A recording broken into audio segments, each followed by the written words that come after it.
Ready? All right. Good morning, everyone. This is day 4 of the Curiosity Mindset journey, and I am excited to be here today and share just another quick tool, or maybe even a couple, depends on what happens. But I have a couple things in mind, and I'm not sure if I'm going to have time for both. So let me go quickly over the first days. Day 1, we talked about how to form a question, focusing on our positive outcome that we want to feel. So even if you don't know what it is that you think your life should look like, you probably know how you want to feel.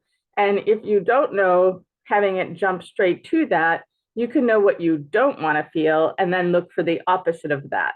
And then start focusing on what is the opposite of that and start looking for the truth for yourself today.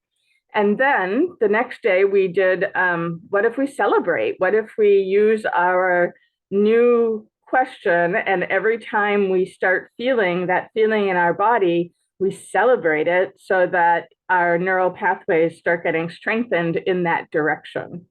And then day 3, we started talking about what happens if I get knocked off this positive journey? What happens if I fall off my own path to joy? How do I get back on the path for myself when I'm ready to? I said yesterday that I am a big believer in feeling all of your feelings. They're there for a reason. They have guidance for us. They're important for us. And even if it's just to show us what we don't want anymore, sometimes that's really important. So I recommend that you feel your feelings. And then when you are done with those feelings, because we all know when we've had it with that feeling, then start on the journey again, looking for other solutions. So yesterday I talked a little bit about how to get back on your path. Today, I think I'm going to add to that, because getting back on your path is one piece of it and staying on your path is another piece of it. And they both support each other. So yesterday I talked about doing deep breathing and asking the what if questions while you are feeling off your path. And then today I'd like to think about whether you're off or you're on, something that's going to support your path is something that we all hear over and over and over again as being really important for our bodies and our minds, and that's movement. And if you focus on your movement while you're thinking about your what if question, then you will have a more powerful outcome for you in that direction. Somebody else focusing on the same question without having the emotional connection to it won't have the same outcome. You focusing on what you most need while you do a movement or you walk or whatever it is that you choose as your movement will help you lean more into that positive curiosity question. And at the end, and sometimes actually while you're doing the movement, you might start getting new ideas. Your brain might start making those connections more quickly, and you'll start seeing possible solutions because you added the incredibly positive hormone and I can't even remember what all the different pieces are in our physiology that come together when we exercise. I'm not a professional at that, but I do read all of the books that talk about it. I just can't seem to memorize it. Maybe I should do that. What if I could memorize it and tell you all the names of the different things? But I know you can look that up in 10 seconds on Google. Say, what are the hormones and what happens in my body when I exercise? What happens in my body and my mind when I exercise, when I move my body? I don't want to call it exercise because that makes it seem harder. But if you just call it movement, what can you do to move slowly or quickly? What can you do to get your heart rate up? What can you do that you actually enjoy so that you can start getting that other piece of your brain going? And we were all meant to be moving individuals. That's how we were created um, at the very beginning of humanity. Our bodies were designed to move. And one of the books I read said that we were designed to move 11 miles a day. So that was when we were migratory and following the food sources and things like that.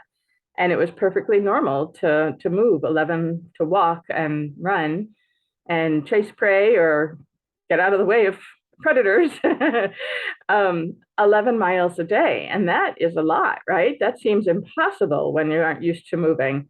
But even if you just move half a mile a day, even if you do it while laying in bed, if you do the motions while laying in bed, if you can't put the weight on your knees or whatever, there are ways for you to get that movement that work for you. So what if I could find movement that supports my positive curiosity journey?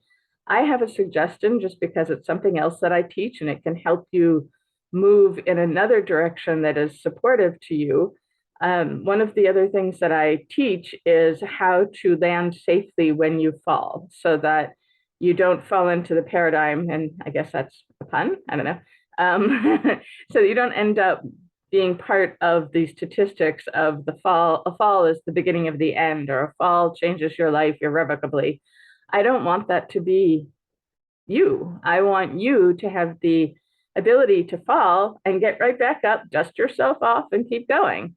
Because it's possible for us to learn how to land safely when we fall. I learned it back when I was 25 and I started martial arts. And in martial arts, they start you by standing up and they teach you how to fall and what the way to land is. And you can either do it starting from sitting or from squatting or from standing if you're ready for that. And they, find the best way to help you do it. But what I'm teaching for older people who the idea of even starting from sitting and falling backwards is hard, I'm teaching starting from laying and what the movements are so that you can lay in your bed and do the movement to learn how to spread the energy and land safely. And then you can start moving from flat to up. And the more you practice, the more confident you get. And soon you'll be able to actually stand and fall backwards. So I am teaching that course. And if you're interested, I can send you a coupon to get it online for the full course. The other thing I teach in that is how to emotionally land safely after you fall, and it's emotional falls. So it's an interesting way to look at it. The very first movement of that course is what I'll teach you right now, so that if you want to use it while you're laying in bed tomorrow, when you're trying to make yourself get up, trying to get your brain in action so that you can live into that positive curiosity we're talking about, it's very, very simple. All you do is lay on your back with your knees up so that you're in the, I'm not sure how to show it in this video, but just lay on your back with your knees up and your feet on the bed also. And tuck your chin to your chest so that one thing you always want to remember when you're landing is to always keep your head off the ground, right? You don't ever want your head to hit the ground. So if you're falling backwards, tucking your chin to your chest is the way to go. So I want you to just tuck your chin to the chest and then cross your hands over your chest and then count and say, breathe in and 1, and you just spread your arms so that they're at about a 45-degree angle from your body. So not straight out, not making a T, but making more like that X, the bottom part of that X that we talked about yesterday, not the top part of the X, but the bottom part of the X.